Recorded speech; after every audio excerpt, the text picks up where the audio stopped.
अथ पौर्वाणिक स्वाध्याय वेलायां श्रुत भक्ति कायो उद्घाटन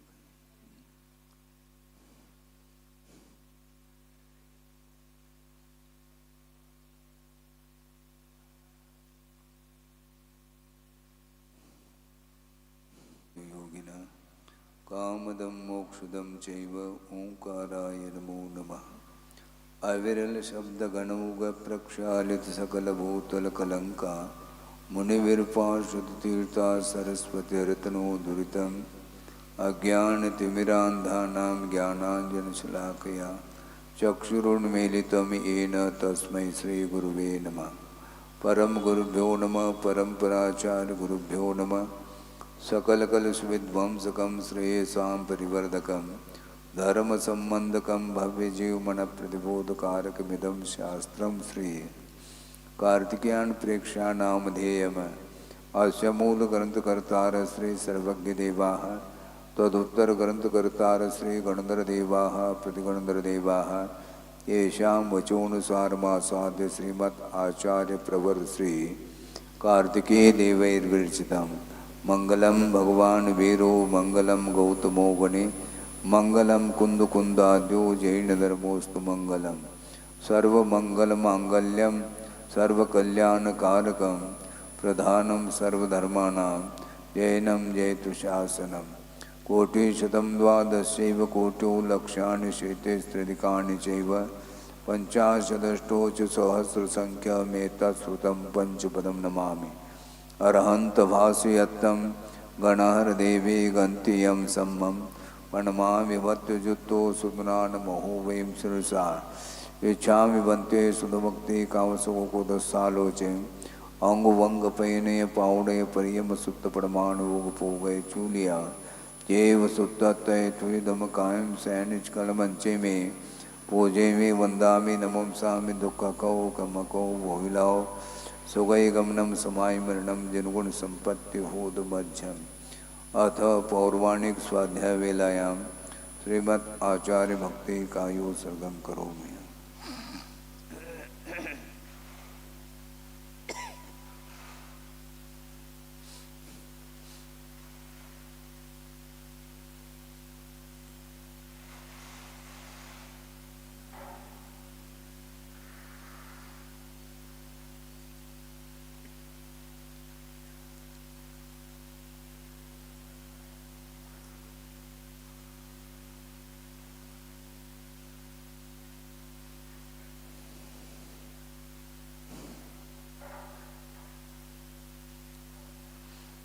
श्रुतजलदिपारगेभ्य स्वपरमत विभावना पटुमतिभ्य सुचरिततपोनिधेभ्यो नमो गुरुभ्यो गुणगुरुभ्य छत्तीस गुण समज्ञे पंचम्याचार कर्ण संदर्शे शीर्षानुग कुशले धम्मायिरे सदा वंदे गुरुवत्य संयमेन तरंत संसार सायरं घोरं चिन्नन्त्यट्टकं मम जन्मन मरणं न पावेन्ते ये नित्यमृतमंत्रो निरुता ध्यानाग्निहोत्राकुला षट्कर्मा विरता तपोधनदना साधुक्रिया साधव शीलप्रावरणा गुणप्रहरणा चंद्रार्गतेजोदिकाः मोक्षद्वारकपाटपाटनवटाः प्रीणन्तु मां साधव गुरुव पान्तुनो नित्यं ज्ञानदर्शननायकाः चारित्राणवगम्भीरा मोक्षमार्गोपदेशकाः इच्छामि बन्ते आयुर्भक्ति कामसुखो को दुस्सालोचे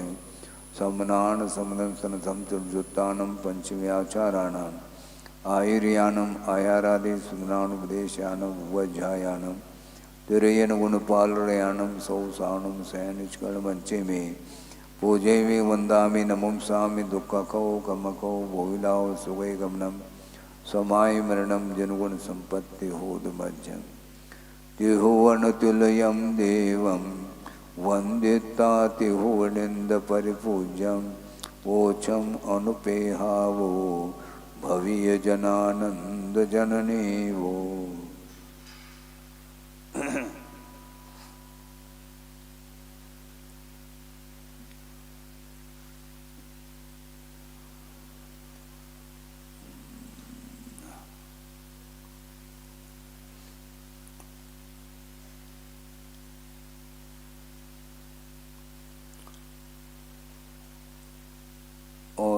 2-3 गाथाओं के माध्यम से अनित्य भावना समाप्ति की ओर है।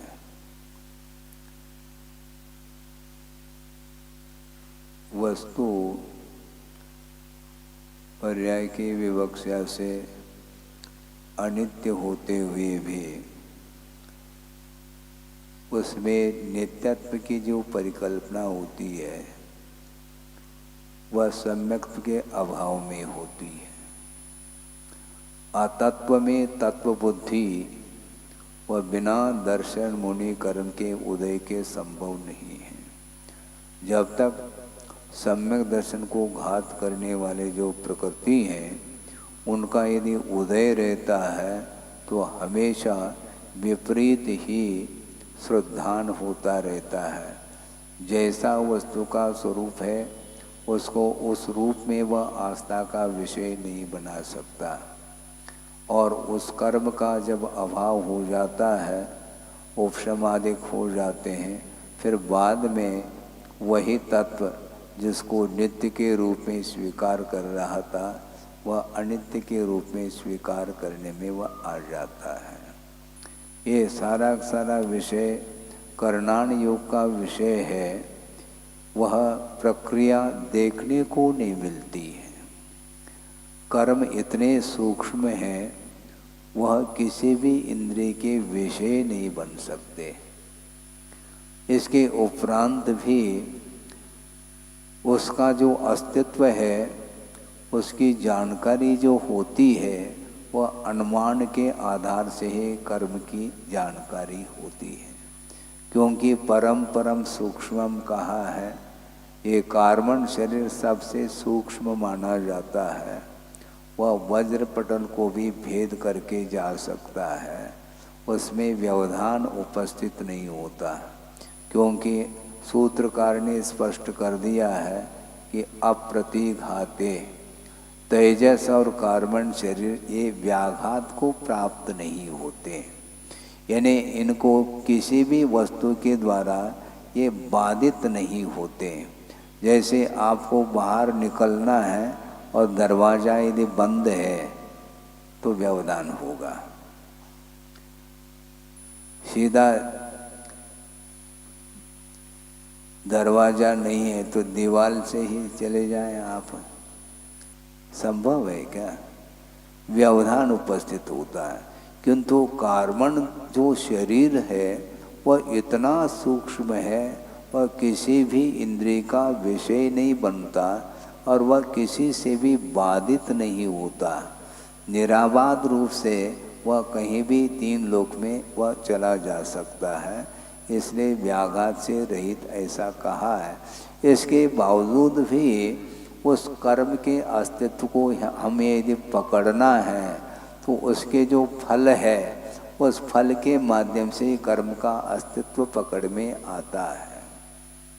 असाता कर्म का तीव्र उदय आ जाता है तो कुछ ऐसे कार्य घटित हो जाते हैं जिसके माध्यम से असाता का बोध हो जाता है कि असाता कर्म भी कोई वस्तु है। बहुत सारे पदार्थ ऐसे होते हैं जो इनडायरेक्ट उनका बोध होता रहता है। आंगन में मान लो जमीन गीली देखने में आ रही है, अनुमान लगता है वर्षा हुई होगी रात में। मान लो बारिश हो रही है, अपने वर्षा को देखा नहीं, किंतु उसकी जो गंध है मिट्टी की गंध, उसके माध्यम से अनुमान लग जाता है कि वर्षा हो रही है या हो चुकी है। ये नेत्रेंद्रिय का विषय नहीं होते हुए भी घ्राणेंद्रिय के माध्यम से ही अनुमान लगाते हैं कि वर्षा होनी चाहिए। ठंडी ठंडी हवा यदि मान लो चल रही है, आप जा रहे हैं कहीं, तो उस समय अनुमान लगाया जा सकता है कि यहाँ पर सरोवर होना चाहिए।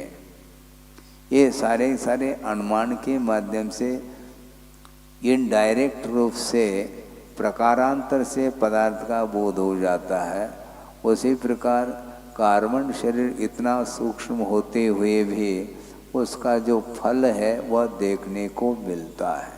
और ये देखने को जो मिल रहा है ये अनुमान का विषय बन रहा है, और अनुमान का भी विषय उस व्यक्ति के लिए बनता है जिसकी आस्था है कर्म सिद्धांत के प्रति।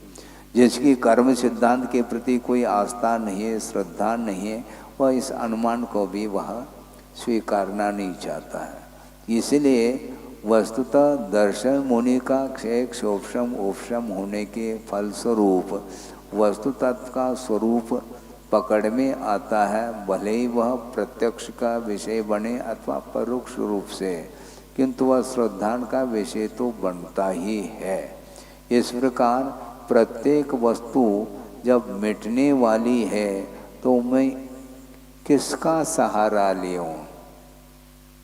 ये सारे जितने भी भावनाएं हैं ये सब एक दूसरे से संबंध को लिए हुए हैं। अनित्य भावना का चिंतन जो कर रहा है वह निश्चित रूप से वह किसके शरण जाएगा? जो नित्य हो उसके शरण जाएगा।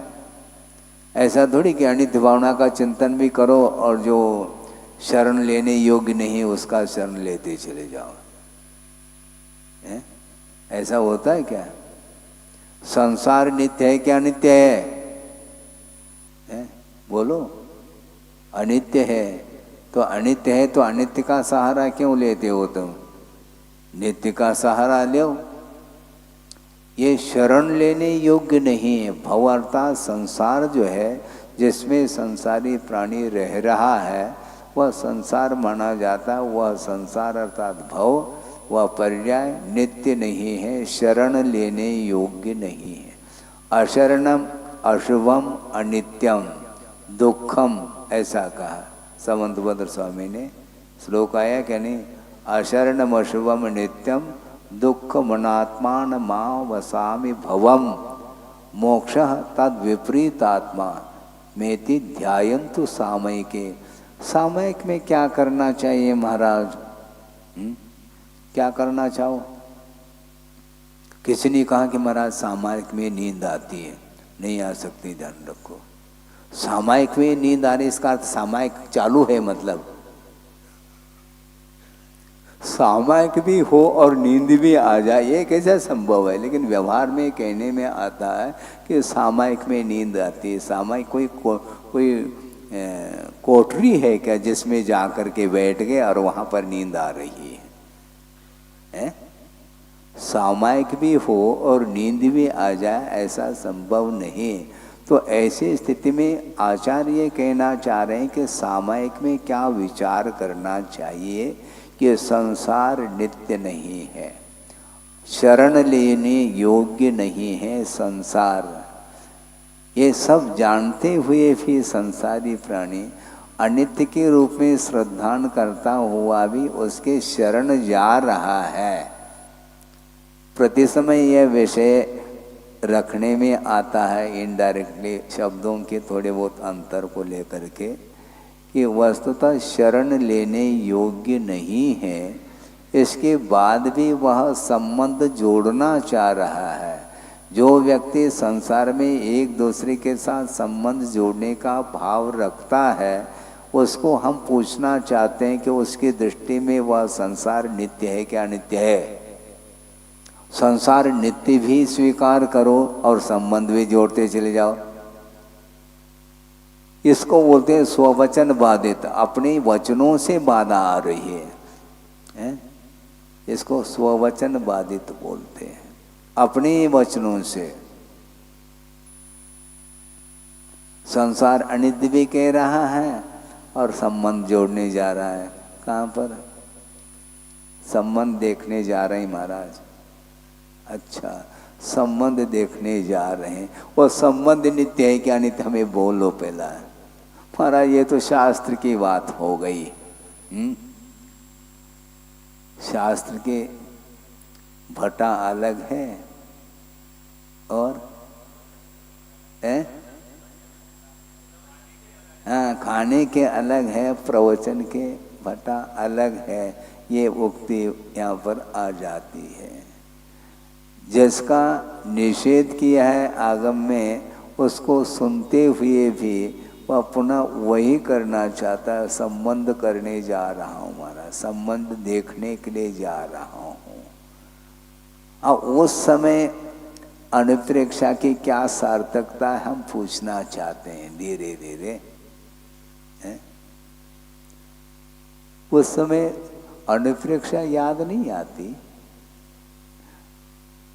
है? एक दूसरे को इनवाइट करने जा रहा है, हाँ, और एक दूसरे में सहयोग देने के लिए चले भी जाते हैं, क्योंकि उनके यहाँ भी उनको बुलाना है। एक दूसरे के प्रति परस्परोपग्रह जीवाना में इसको बोलेंगे क्या, है ही नहीं।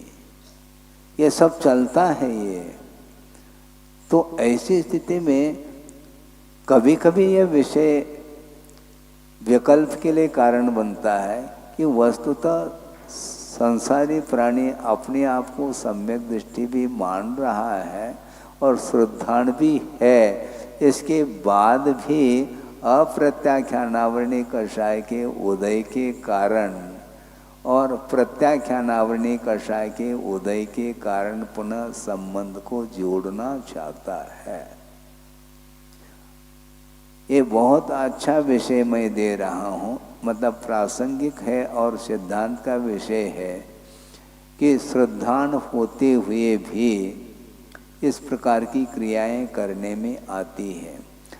सम्यक दर्शन अलग वस्तु, किंतु सम्यक दर्शन के जो स्तर है वो अप डाउन होते रहते हैं, इसके कारण ही होंगे। वो सम्यक दर्शन में जो तारतम्य पाया जाता है वो इसके कारण है।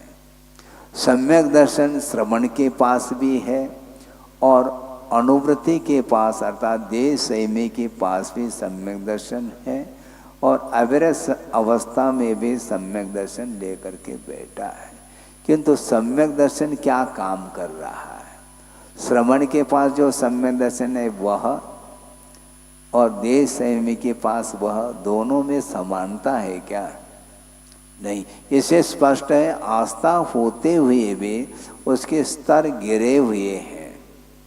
समझने के लिए एक कक्षा में 20-25 छात्र पढ़ रहे हैं, स्टूडेंट है ना, और टीचर पढ़ा रहे हैं, पढ़ते चले जा रहे हैं, किंतु उसमें कक्षा तो एक है, किंतु उस कक्षा के अपेक्षा से समानता है। उसी प्रकार सम्यक दर्शन सबके पास है, किंतु कक्षा एक होते हुए भी उसमें कोई मेरिट में आ रहा है, कोई सेकंड डिवीजन में आ रहा है, कोई थर्ड डिवीजन में आ रहा है, कोई पासिंग मार्क लेकर के आ रहा है। पास तो हुए हैं, पास हुए हैं, इसमें कोई दो राय नहीं, किंतु पास होते हुए भी ज्ञान के जो स्तर बढ़े हुए दिखाई पड़ते हैं। जो पासिंग मार्क करके ले करके आया है वह कभी राष्ट्रपति पुरस्कृत हो सकता है क्या? क्यों? वो उसी कक्षा में तो है, कक्षा एक है, किंतु ज्ञान के क्षेत्र में जो विकास किया है जिस छात्र ने, उसके लिए पुरस्कृत किया जाता है। उसी प्रकार सम्यक दर्शन होते हुए भी उसमें स्तर जो है वह अप डाउन होते रहते हैं, इसी को बोलते हैं। प्रत्याख्यानावरणी कषाय के उदय में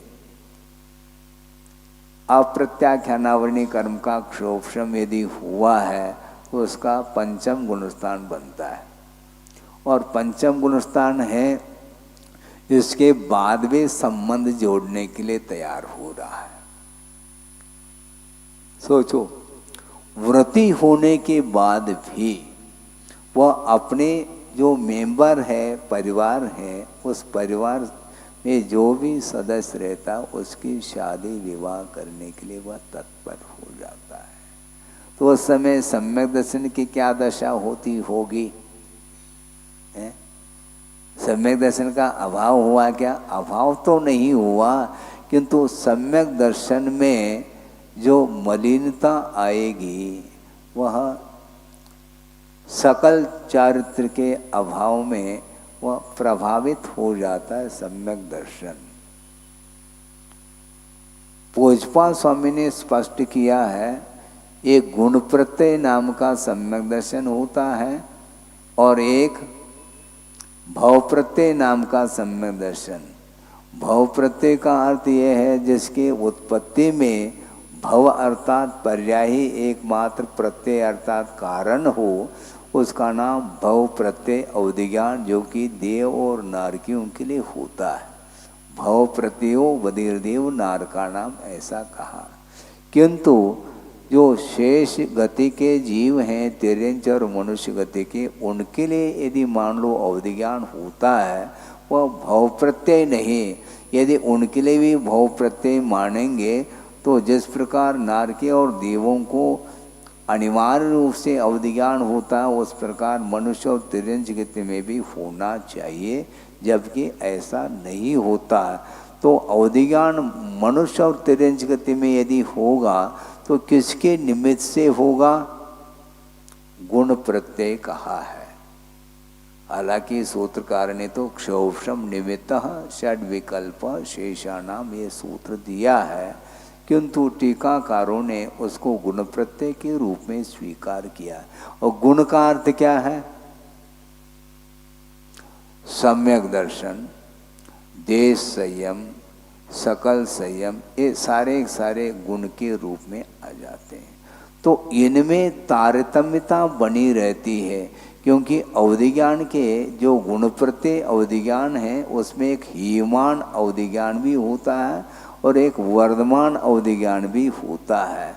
तो बढ़ता हुआ जो अवधिज्ञान है वह वृद्धि को प्राप्त है। वह किसके कारण?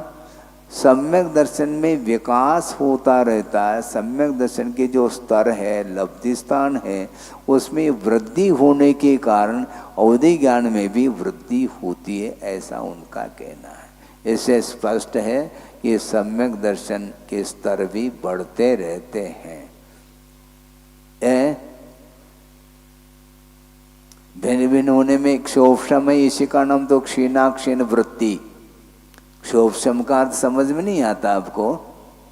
सुनो, मति ज्ञान हुआ है, मति ज्ञान यह क्षायी ज्ञान है क्या क्षोभमिक? तो ये बढ़ता घटता क्यों है? इसी का नाम क्षोभम है। श्रुत ज्ञान किसी के पास कम है, किसी के पास अधिक है, ऐसा क्यों है?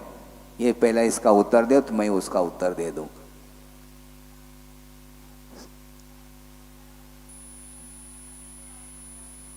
ये इसी अभी उदाहरण दिया था, वो उदाहरण भी आपको समझ में नहीं आ रहा है। एक ही कक्षा में 25 छात्र बैठे हैं और एक कोई पासिंग मार्क लेकर के आ रहा है और एक मेरिट में आ रहा है। इसमें कारण क्या है?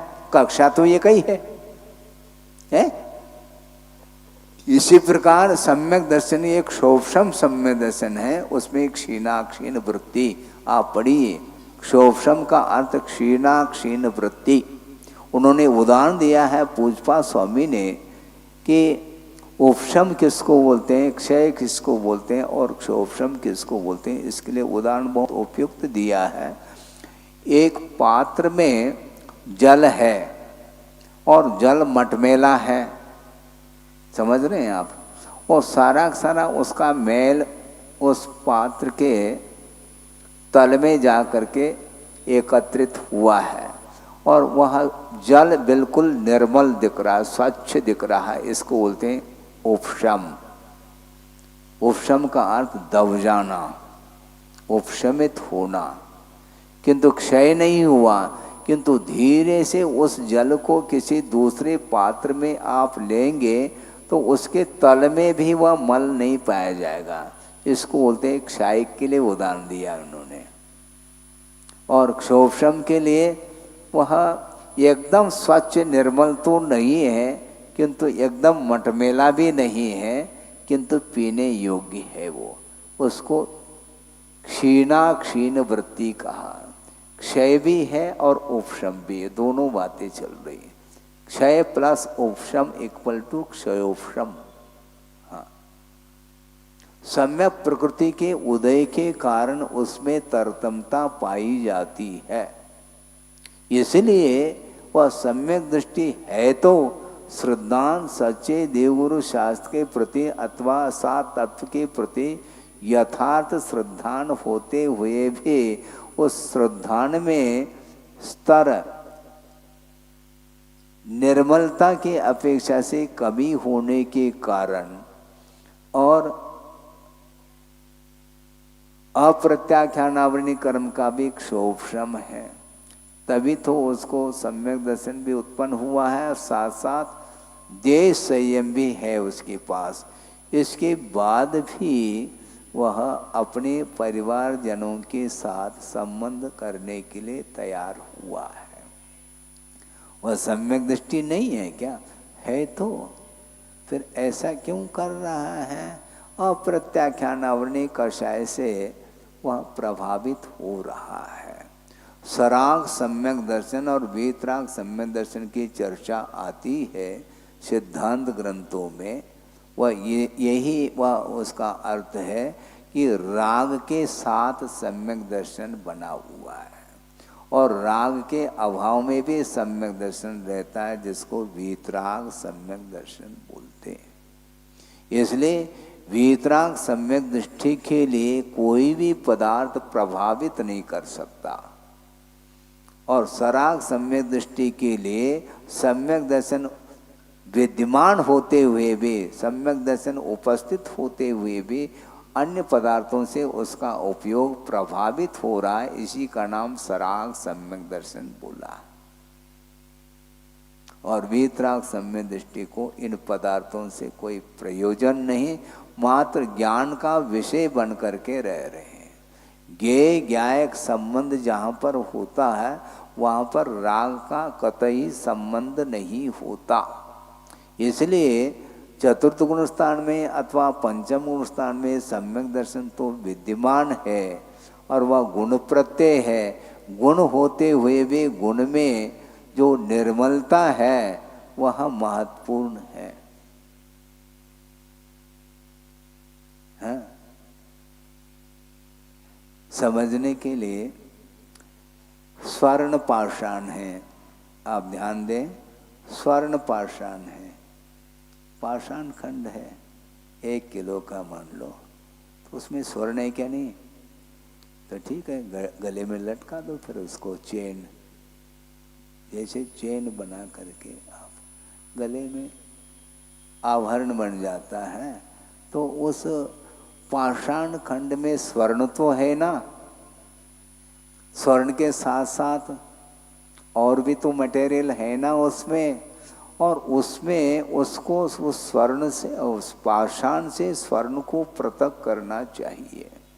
और मान लो पृथक होने के बाद भी पृथक करने की जो विधि है उस विधि के अनुरूप उसको पृथक किया जा रहा है, और स्वर्ण उस पाषाण से पृथक होने के उपरांत भी अग्नि संस्कार के माध्यम से और उसमें जो है ना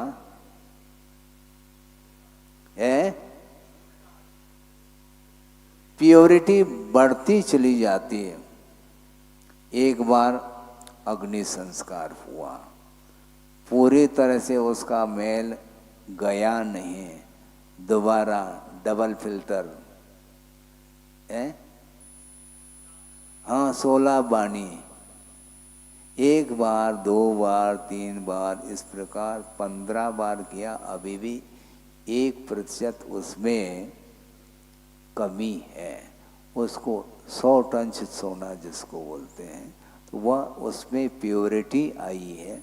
उसी प्रकार सम्यक दर्शन जब मलिन होता है उसकी यही दशा होती है। इसलिए वर्तमान जो अवधिज्ञान जो हो रहा है वह गुण प्रत्यय होने के कारण, सम्यक दर्शन में जो वृद्धि होने के कारण अवधि ज्ञान में वृद्धि हो रही है। इस प्रकार पूज्यपाद स्वामी का कहना है। इसलिए सब सम्यक दृष्टि है, मैं मानता हूँ। चतुर्थ गुणस्थान वर्ती भी सम्यक दृष्टि है, पंचम गुणस्थान वर्ती भी है, छठे गुणस्थान में है, सप्तम गुणस्थान में भी है, आगे के गुणस्थान में भी है। लेकिन सम्यक दर्शन एक सामान्य अलग होता है और विशेष अलग होता है। वस्त्र सामान्य है किंतु उसमें ग्रेड, क्वालिटी, सुपर क्वालिटी, तो उसका दाम अलग है, उसका रेट अलग है।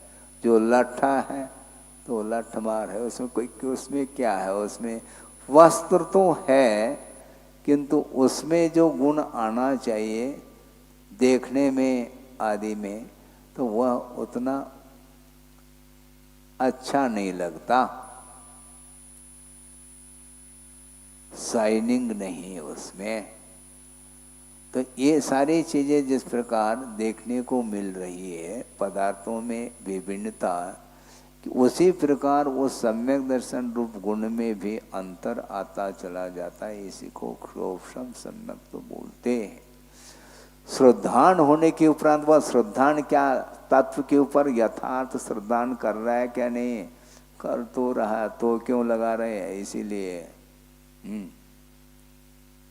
अनित्य भी कह रहा है और संबंध भी जोड़ रहा है, दोनों बातें हो रही हैं।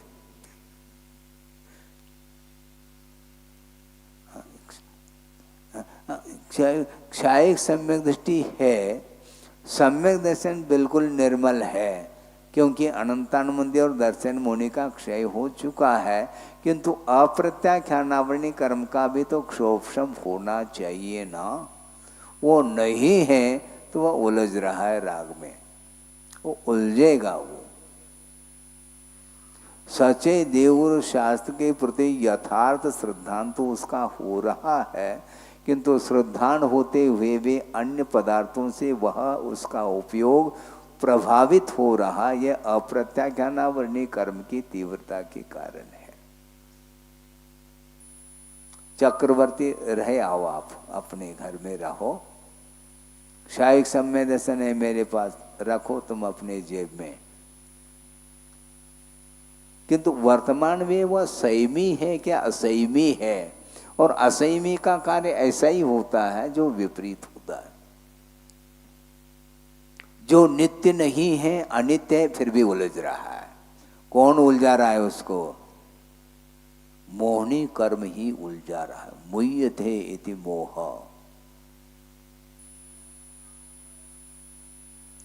कहे तो अनित्य भी कहो और पर पदार्थों से संबंध रखो और अधिकार रखो।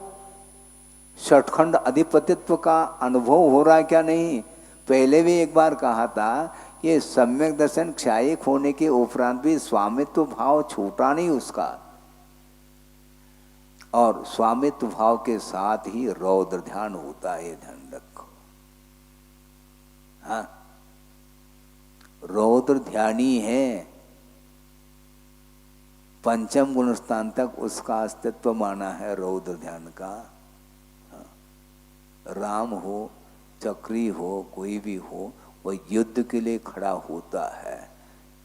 सोचो, विचार करो, उसका सम्यक दर्शन क्षायिक है, वो एक तरफ रखो आप, किंतु असंयम का इतना जबरदस्त वह उसका प्रभाव है कि वह बेचैन है। हाँ, पर वस्तु के प्रति अपनत्व बुद्धि है। वह अनंतानुबंधी जन्य नहीं है, ये अलग विषय है, किंतु उसके प्रति यदि स्वामित्व भाव नहीं है तो दूसरे के साथ संबंध क्यों नहीं रखता? उसी के साथ क्यों है? सपरिवारा ये सपरिवारा, ये हमारा परिवार है महाराज, बड़कुल है, बहुत बड़ा कुल है। अच्छा, तुम्हारा कुल है, वो स्वामित्व है क्या नहीं? बोलने में क्या दिक्कत हो रही है आपको? हैं? ये सब मजबूरी है, मजदूरी करते रहो। मजबूरी क्या वस्तु है? कर भी रहा है और मजबूरी कहता है, ये गलत बात है। 6-9 के साथ संबंध भी रखो और मजबूरी कहो, ये गलत बात है, ये बिल्कुल सरासर गलत है। ये जैसे मजबूरी का हम उदाहरण दे दें, आप नहीं दे पाएंगे। देव, जैसे आप गन्ने का रस पीते हैं, है ना, उस चाव से क्या आप काढ़ा पीते हैं क्या? मजबूरी से पिया जा रहा है, पीने की इच्छा नहीं है। हाँ, क्यों डॉक्टर साहब? हाँ? आप हंस रहे हैं। जिस प्रकार एक ग्लास गन्ने का रस और उसमें भी नींबू डला हुआ है, आहा, उसको बहुत धीरे धीरे पीता चला जाता है, स्वाद ले करके। जल्दी जल्दी घट घट नहीं पीता वो, जैसा पानी पी रहा हो ऐसा नहीं, स्वाद लेता है। तो चिरायता का स्वाद ले ना, स्वाद तो आ रहा है हमारा, मजबूरी है, इसको बोलो मजबूरी, किंतु चक्री को मजबूरी मत बोलो। 6,000 रानियों के साथ संबंध रख रहा है और कहने के लिए एक सम्यक दृष्टि है, इसके बाद भी अप्रत्याख्यान आवरणीय कर्म का तीव्र उदय चल रहा है, उसके कारण असंयम की भूमिका में है। अनकंट्रोल्ड जिसको बोलते हैं, असंयम का अर्थ क्या? असंयम का अभाव। अनंतानुबंधी संबंधी असंयम तो नहीं मैं मानता हूँ, किंतु अप्रत्याख्यानावरणी कषाय संबंधी जो असंयम है वो भयंकर रूप ले लेता है, रणांगण में खड़ा हो जाता है। एक रानी को कोई हाथ लगा दे, देखो क्यों ऐसा? स्वामित्व है, स्वामित्व है, मानो उसको आप। सब कुछ करता हो अभी स्वीकार नहीं करना चाहता, मजबूरी कहता है, ये बिल्कुल गलत है।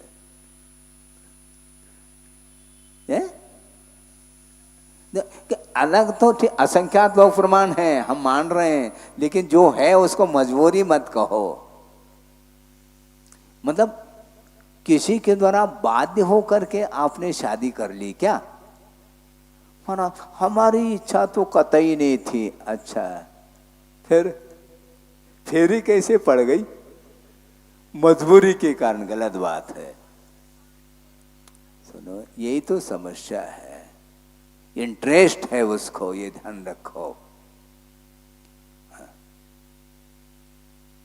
पर विवाह अकरना कहा, दो देखो, आगम नहीं रहता सामने और बोलते चले जाते हैं। इसलिए हमारा बार बार कहना है, कोई भी आप चर्चा करना चाहो तो साथ में आगम लेकर के करो। और यहाँ पर आगम की पंक्ति आती, हाँ, फिर बाद में हाँ बोल देते, पहले तो मजबूरी है। देश संयमी के लिए कहा जा रहा है, वो अपने परिवार वाले जो सदस्य हैं उनके विवाह में वह भाग लेता है, किंतु अन्य जो अड़ोस पड़ोस के जो विवाह में वह भाग नहीं लेता, इसी को देश संयम बोलते हैं। हाँ, लेकिन सकल संयम नहीं है, इसलिए वह कर रहा है, संबंध जोड़ रहा है।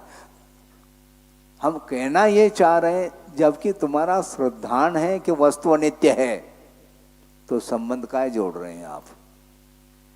संबंध क्यों जोड़ रहे हो आप? क्या मान कर के जोड़ रहे हैं? उसके प्रति राग भाव क्यों है?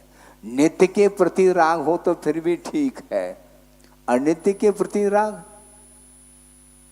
आत्मा के प्रति राग नहीं, जबकि वह नित्य है, शरण लेने योग्य। मोक्षा तद विपरीत आत्मा कहा, यानी जो मोक्ष है वह ठीक विपरीत स्वरूप वाला है। किससे?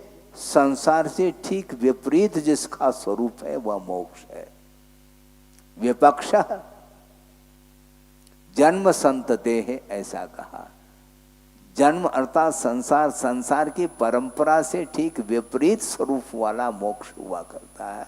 वह शरण लेने योग्य है, वह नित्य है, वह आत्मस्वरूप है, वह सुखरूप है। ये सारे विशेषण दिए संबंध भद्र स्वामी ने, लेकिन वह याद नहीं आता। सामायिक में याद कर लेते हैं, बाकी सामायिक के उपरांत वही घोड़ा और मैदान तो है ही, और क्या, वही घोड़ा और वही मैदान। सामायिक करते समय पता नहीं कैसे सामायिक करता होगा।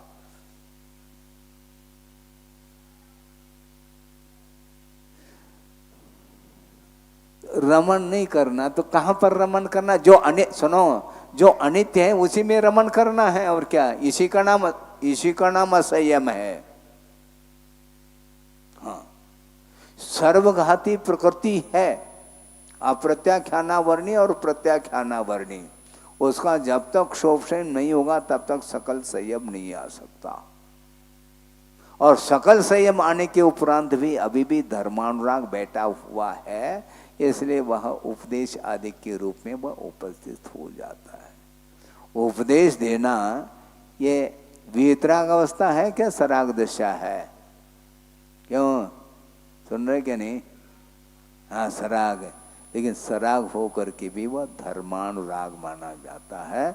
किंतु वीतराग दशा में धर्मानुराग भी बाधक सिद्ध होता है, ये कहा जा रहा है। आपकी भूमिका नहीं है, ध्यान रखो, श्रवण की भूमिका में ये कहा जा रहा है। कुंद स्वामी कह रहे हैं तुम्हें यदि केवल ज्ञान प्राप्त करना है, तुम्हारा लक्ष्य है, तो सारी जितनी भी प्रवृत्ति हैं उन सभी प्रवृत्तियों से ऊपर उठो। चाहे सत विकल्प हो चाहे असत विकल्प हो, विकल्प मात्र तुम्हारे लिए बाधक सिद्ध हो रहे हैं। केवल ज्ञान प्राप्त करना है तो अभी तक आपने कहीं पढ़ा है? आगम वगैरह में स्वाध्याय तो करते हैं आप, आगम में कहीं आया है क्या कि गणधर परमेष्ठी कोई ले लेते अपन, क्योंकि सबसे बड़े तो वही हैं। गणधर परमेष्ठी कभी उपदेश देते देते उनको केवल ज्ञान हो गया हो? हो गया ऐसा? कहीं आया हो? कहीं पाठभेद मिलता हो? पुरानी प्रति में कहीं आया हो? कहीं उपदेश देते हुए, वंदना करते हुए, भगवान की स्तुति करते हुए केवल ज्ञान क्यों नहीं होता है? सम्यक दर्शन नहीं है क्या? है, किंतु वीतराग सम्यक दर्शन नहीं। इसका अर्थ वहां पर भी धर्मानुराग विद्यमान है। धर्म के प्रति अनुराग अर्थात प्रमोद भाव है। इसके बाद भी आचार्य कहते हैं वह निचली भूमिका में है। केवल ज्ञान यदि मान लो आप प्राप्त कर लेना चाहते हैं तो उससे भी आपको ऊपर उठना। फिर कहाँ जाना है महाराज? कहीं नहीं, अप्पा में रहो, आत्मा में रत हो जाओ, बाहर नहीं आना। और आत्मा में एक क्षण के लिए पहुंच नहीं पाता और उसको सफोकेशन होने लग जाता है, बाहर आना चाहता है वो। यानी मोह का अर्थ सफोकेशन, या वीतरागता का अर्थ सफोकेशन, क्योंकि उसके आदत में है ही नहीं। हमेशा राग की भूमिका में रहने वाला जो व्यक्ति है उसको प्योर वीतराग की चर्चा नहीं सुहाती, ऊब जाता है। महाराज ऐसा कोई प्रसंग दे दो जिसके माध्यम से हमारा मन लग जाए। अच्छा, ये तत्व चर्चा जो की जा रही इसमें आपका मन नहीं लग रहा, इसका अर्थ ये है। और है सम्यक दृष्टि और श्रद्धान भी है, अनित्य को अनित्य के रूप में श्रद्धान कर रहा है। इसके बाद भी प्रैक्टिकल के रूप में देखेंगे तो वो बहुत कठिनाई होती है। श्रद्धान में पसीना नहीं आता, और प्रैक्टिकल में पसीना क्यों आता है? क्योंकि त्याग की बात आती है। उपदेश अलग वस्तु, किंतु जहां पर त्याग की बात आती है तो पीछे खिसकता है। तो त्याग से राग नहीं, उसको ग्रहण के प्रति राग है, त्याग के प्रति नहीं।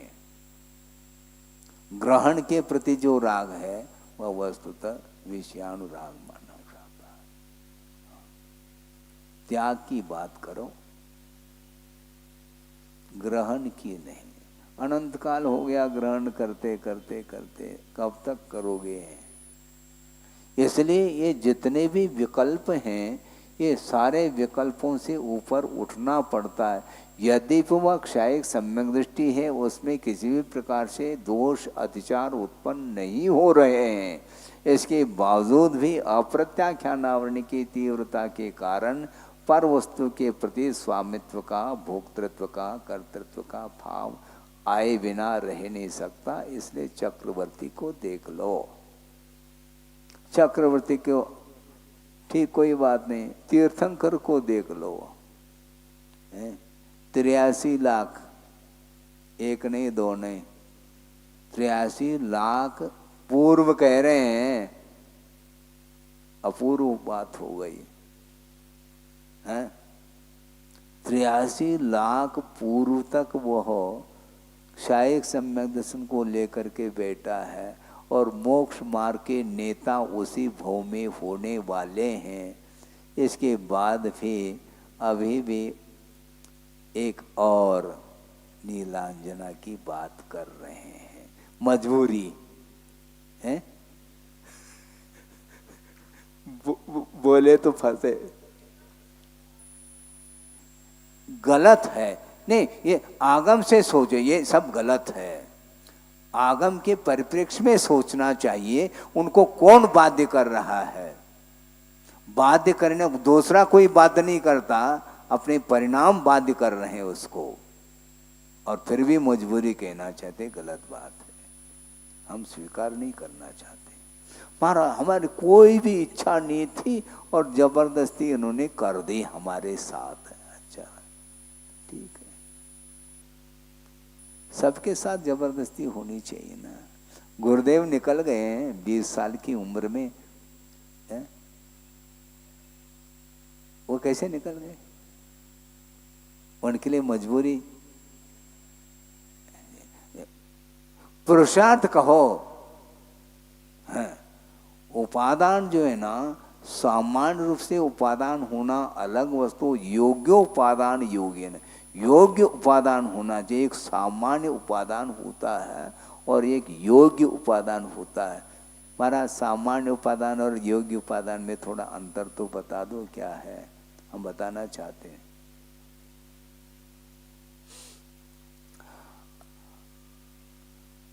वृक्ष पर आम लगा है, ठीक है, आम में पकने की योग्यता है कि नहीं है? ठीक है, केरी के माफिक भी नहीं आम, उसको पका करके दिखाओ मुझे। वो पकने योग्य नहीं, सड़ने योग्य है, ये ध्यान रखो। उसको पकाया नहीं जा सकता, योग्यता तो उसमें है, लेकिन समय पर वह योग्यता उद्घाटित होगी उसी डाल पर।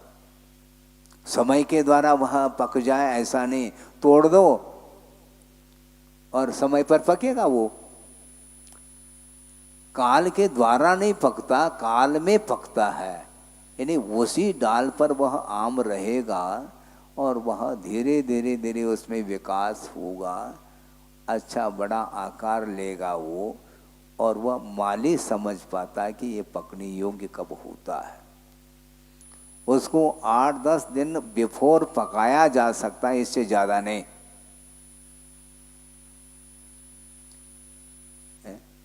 केरी के योग्य हो गया तो केरी है वो,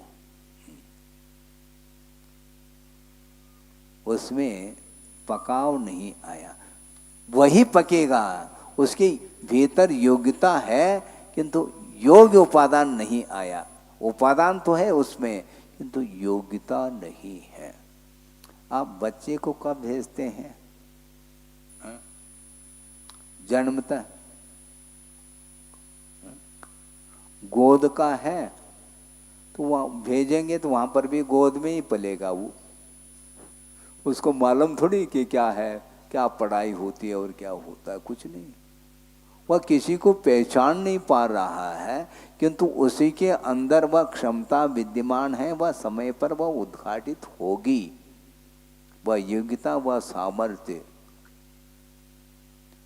हम योग्यता की क्या पहचान करें महाराज? मतलब सब कुछ हमें बताना पड़ेगा, आपके भीतर योग्यता कुछ भी नहीं है, ये मान के चलें। फिर योग्यता की पहचान क्या है? सबको योग्यता की पहचान है, ये ध्यान रखो। आप भोजन करने के लिए बैठते कि नहीं? कितना खाना ये आपको ज्ञात नहीं है क्या? नहीं है?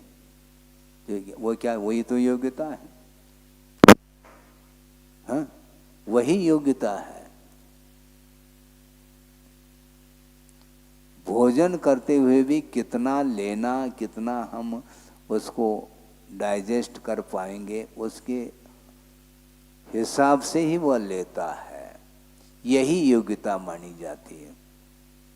धीरे धीरे धीरे योग्यता बढ़ती है और मान लो बिल्कुल छोटा बालक है और कितना लेगा, आधी रोटी पर्याप्त हो जाएगी उसके लिए, 1/4 पर्याप्त हो सकता है।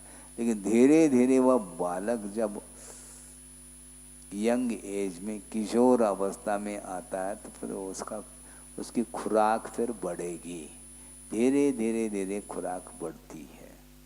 तो उसी प्रकार इसमें स्थिति आ जाती है। योग्यता, सामान्य योग्यता अलग वस्तु और विशेष योग्यता अलग वस्तु। अब हम ये पूछना चाहते हैं, वहाँ वृक्षायिक सम्यक्त भी है, उसी भव से मुक्त भी होना है, सब ज्ञात है, अवधि ज्ञान भी है। ये सब कुछ होते हुए भी वह उस वैभव के प्रति जो उसका आकर्षण नहीं है, ऐसा कहना हमसे तो नहीं बनेगा। इसलिए वह मजबूर नहीं, किंतु वह बुद्धि, उसका राग विद्यमान है, दूसरे के द्वारा नहीं।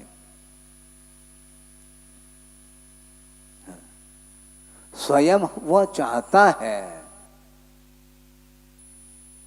और स्वयं न चाहे तो किसी की वश की बात नहीं कि उसको जबरदस्ती कोई कर दे, संभव नहीं।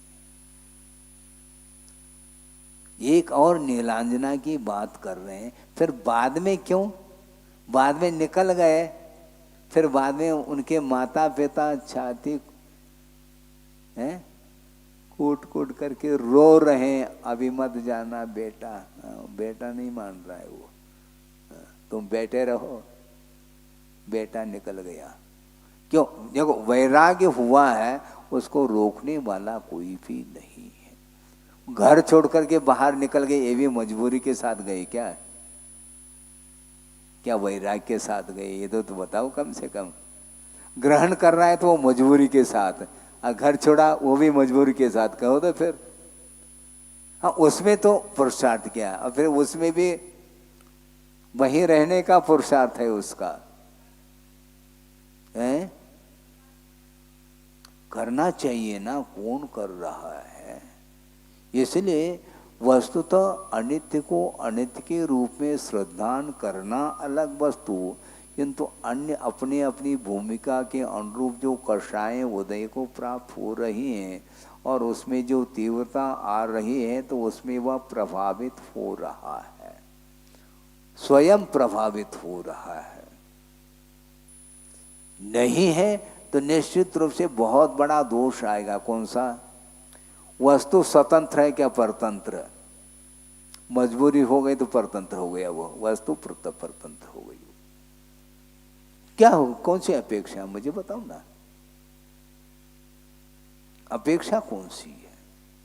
श्रद्धान हो गया तो श्रद्धान के अभाव में जो प्रवृत्ति होती थी उससे तो वह ऊपर उठ जाएगा, किंतु श्रद्धान होने के उपरांत संयम के क्षेत्र में वह आगे बढ़े, पुरुषार्थ करे तो बढ़े। जैसे सम्यक दर्शन की उत्पत्ति के लिए पुरुषार्थ कर रहा है, उसी प्रकार संयम के क्षेत्र में, देश संयम के क्षेत्र में भी वो पुरुषार्थ करता है, उसके बिना संभव नहीं। इसलिए पुरुषार्थ करिए। श्रद्धान तो है, होते हुए भी वह पुरुषार्थ नहीं कर पा रहा है। 1 घंटा तो हो गया। हाँ, अच्छे धर्म ध्यान के साथ 8:30 बजे, लगभग 8:35 पे चालू किया था, 9:30 बज गया है।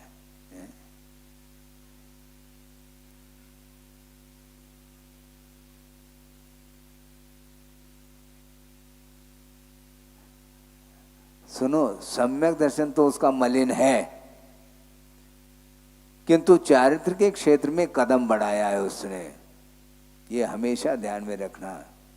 हाँ, हम सुनो, निर्जरा तो ठीक है, निर्जरा के हम निर्जरा की बात तो हम करना चाहेंगे, लेकिन दूसरे सिद्धांत से बात करेंगे तो आपको बात समझ में आएगी, हैं? जिसके पास क्षायिक सम्यक दर्शन है उसका संसार कितने भव? 4 ही भव। क्षय सम्य दृष्टि का 4 ही भव और क्षोभम सम्य दृष्टि का है क्या? क्यों होना नहीं चाहिए ना, क्योंकि यह देश संयम को भी प्राप्त कर लिया, सकल संयम को भी प्राप्त कर लिया, कर तो लिया है, लेकिन इसका संसार मैक्सिमम, इसका संसार कितना है? तो आचार्य कहते हैं अर्ध पुद्गल परिवर्तन प्रमाण है। और क्षायक सम्य दृष्टि 4 भव से अधिक नहीं, वो भी 4 भव जो बन रहा है वो भूभूमि की अपेक्षा से बन रहा है। जिसने मिथ्यात्व अवस्था में एक कोई कर्म भूमि का मनुष्य है, जिसने मिथ्यात्व गुणस्थान में मनुष्यायु का बंध कर लिया है, फिर बाद में अपने जीवन में सम्यक दर्शन को प्राप्त करके उसको क्षायिक भी बना लिया, तो वह भोग भूमि का मनुष्य बनेगा। एक वर्तमान भव, एक भोग भूमि का मनुष्य होगा, 2 भव हो गए, वहाँ से नियम से स्वर्ग जाएगा, 3 भव, वहाँ से मनुष्य बनेगा, 4थे भव में वह मुक्त होगा। क्या ऐसा क्षायिक से क्षोभम सम्य दृष्टि की बात है? जब करे क्षायिक तब की बात है, हैं? ये ध्यान रखो। ये ठीक है, वह क्षायिक सम्यक दृष्टि, अविरत सम्यक दृष्टि जो क्षायिक सम्यक दृष्टि है, उसकी तुलना में वह पंचम गुणस्थानवर्ती क्षोभम सम्यक दृष्टि निर्जना अधिक कर रहा है, मैं मान रहा हूँ, किंतु वह परमानेंट नहीं है। एक बहुत अच्छा उदाहरण आपके सामने रख रहा हूँ। नौकरी लग गई, लेकिन क्या अस्थायी, परमानेंट नहीं है, बार बार ट्रांसफर हो रहा है। वो कहता है मुझे भले कम वेतन मिले, लेकिन ट्रांसफर ठीक नहीं है।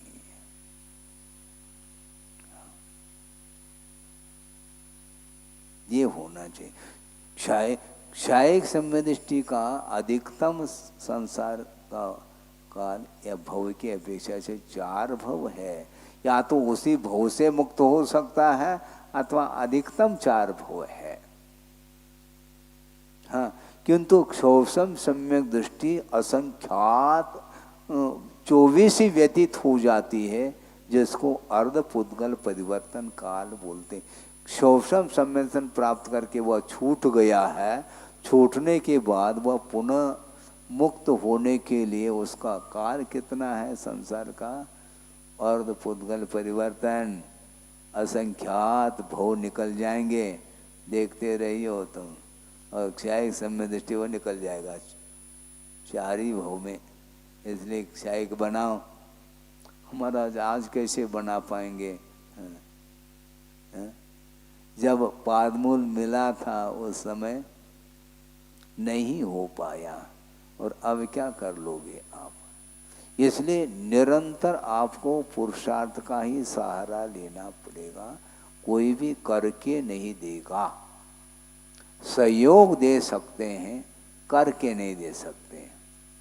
सहयोग और योग इन दोनों में अंतर है। आप अपने पैरों से चलते हैं, उसमें कुछ कमी आ गई तो लाठी का सहारा लेते हैं। सहारा सारा नहीं है वो, पहला पैर होना चाहिए तब लाठी का सहारा। सहयोग लिया है। ये चश्मा क्या काम करता है? इसको क्या कहा? उपनयन कहा।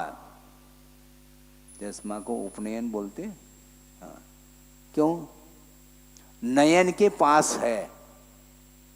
क्या कहा? नयन के पास है, इसलिए उसको उपनयन कहा। यदि आंखों में रोशनी नहीं है तो किस काम के ये उपकरण है, करण नहीं। करण में यदि कमी आती है तो उपकरण का सहारा लिया जाता है। जन्मांध है, उसको चश्मा पहना दो या नहीं पहना दो बराबर है, क्या प्रयोजन उससे? तो उसी प्रकार की स्थिति है। ये वस्तुतः श्रद्धान अपनी जगह है, किंतु उसको आत्मसात करने के लिए पुरुषार्थ की आवश्यकता पड़ती है। इसलिए चारित्र के क्षेत्र में जब कदम बढ़ाता है तो अनित्य का क्या स्वरूप है वह प्रैक्टिकल में आ जाता है। नहीं तो अनित्य भावना चली गई और अशरण भावना आ गई। इतना ही होता है उसमें। श्रद्धान में, श्रद्धान में सक्रियता होनी चाहिए। श्रद्धान है हमारा मान, श्रद्धान तो कब से कब तक श्रद्धान कहते चले जाओ। जहां है वहीं पर है, उसी कक्षा में है वो। श्रद्धान है ना महाराज, तो श्रद्धान है तो ठीक है, रखो श्रद्धान। दवाई लेने से रोग निष्कासित होता है, ये श्रद्धान है, लेना नहीं है, चल जाएगा।